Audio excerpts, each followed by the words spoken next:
Pero yun yung isa sa nakita kong kumakalat sa social media.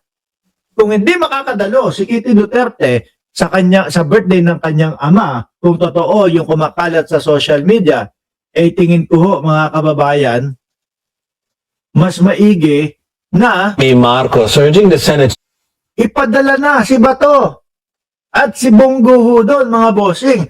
Ay nako, para naman po makatulong sa paghahanda ng mga rekado na gagamitin at para po doon sa mga handa ni dating Pangulong Duterte.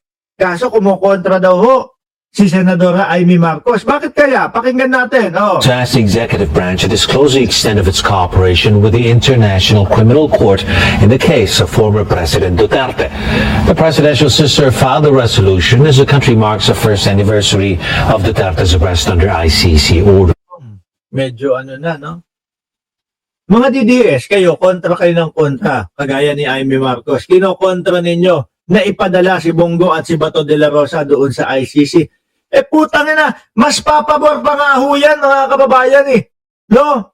Sa tatay ninyo, mas papabor pa ho yan, mga bossing, kay dating Pangulong Duterte. Bakit?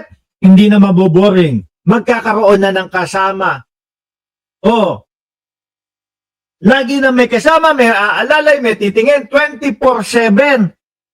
Di ba? At ito pa, hindi lang si Bato at si Bongo, nandiyan din si Danao, nandiyan din si yung isang pulis, si Albayalde, nandiyan din si pangalan nito. Naku, wag, mababawasan ng peluka sa Pilipinas. No? Kung sa Senate, sa Congress meron, mababawasan naman ng retiradong peluka. Oh. Pero hindi, kailangan nyo sila sa ICC no? Huwag niya nang pigilan.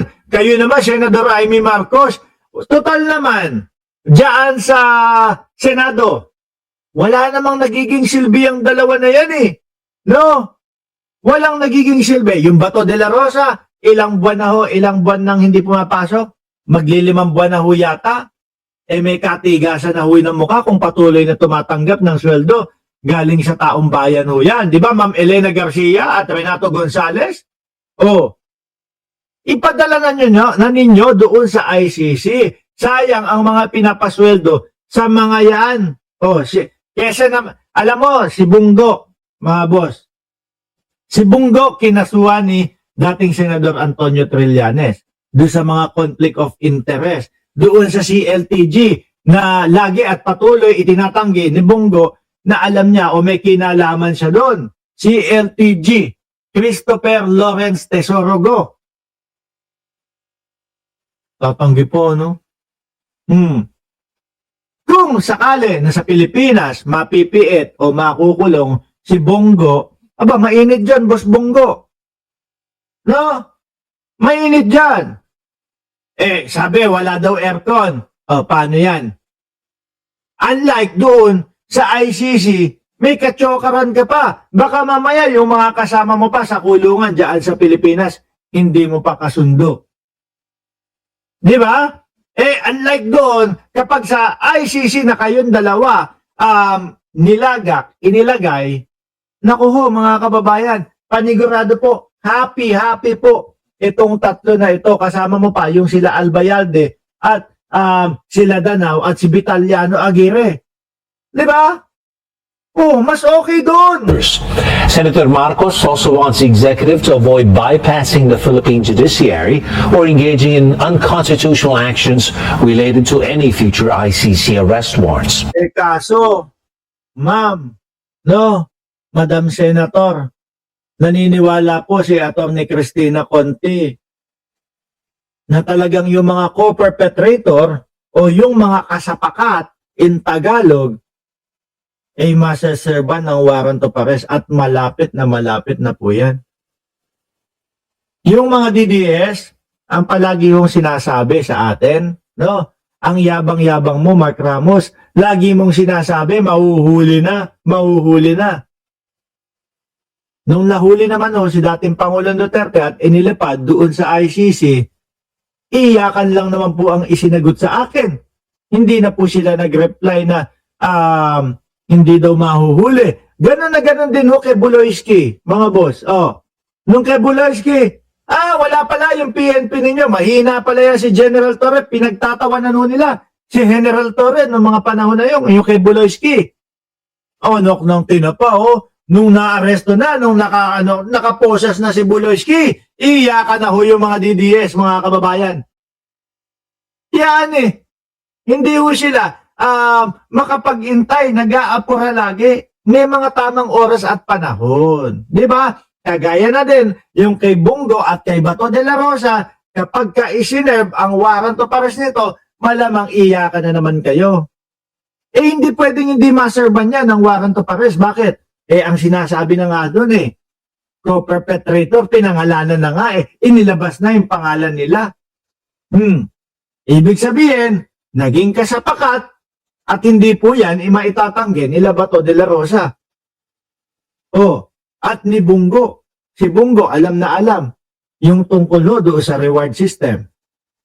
Si Bato de la Rosa, biruin mo, nangamatay na yung mga bata, yung mga maliliit, yung mga 3 taon, 4 na taong gulang. Ang isasagot lang kumbaga, kasama sa mga pangyayari. Di po ba? Naku, mayroong Recreation TV.